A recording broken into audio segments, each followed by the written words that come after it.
Crews are dealing with a car fire, and that's impacting traffic, obviously slowing those southbound lanes. You can see that here on this RDOT cam.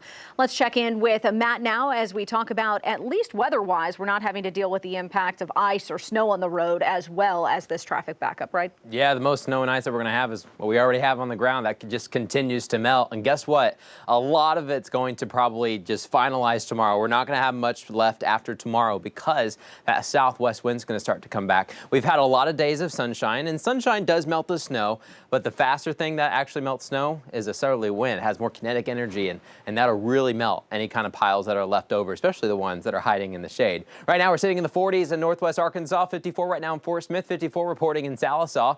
The weather maps will be somewhat active this week across the U.S., just not here at home. High pressure going to protect us here in Arkansas, Oklahoma, Texas, Louisiana. We've got a couple fronts towards our east that continues to push away from us. We don't have to worry about that. You go towards the north. This warm front impacted us a little bit today, gave us some warmer temperatures compared to the weekend. All the weekend was still nice, but we're going to continue to warm up thanks to that warm front.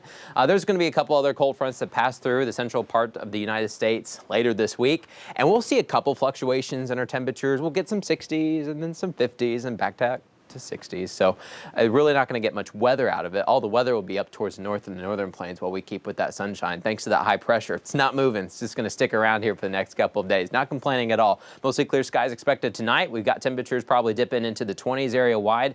28 probably somewhere around there in Fort Smith, and mid-20s for Fayetteville north to Bentonville. So it'll be below freezing to wake up tomorrow morning, but when you're looking out your window, you're going to see lots of blue sky. We'll get into the 50s north of the hill tomorrow, and I think for us in Van Buren and Fort Smith and Clarksville, we're headed to the 60s tomorrow afternoon. We've got several more 60s throughout the rest of the week, too. Here's a look at futurecast. Clear skies overnight tonight as we watch temperatures drop. Not a lot going on thanks to that high pressure. Of course, tomorrow morning we'll start somewhere in the 20s, and then we'll warm up to 40s, 50s, and eventually over to 60s. The only thing that's kind of interesting in the weather this week is that this week marks the start of our 1-year anniversary for last year's February freeze. Now, starting tomorrow, Bentonville will have their 1-year anniversary of starting their below freezing stretch of 10 days. We were below freezing in Fayetteville for 9 days and below freezing in Fort Smith for 7 days straight. We'll have more information as we get closer and go throughout the month of February on that historic storm.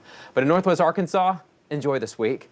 The only kind of thing we got to watch out for is maybe a stray shower on Saturday. Of course, we got all the hearts there because it's Valentine's Day coming up for the start of next week. All right, Matt, thanks. Still ahead, Queen Elizabeth celebrating 70 years on the throne this year. Coming up next, we'll look at how the UK is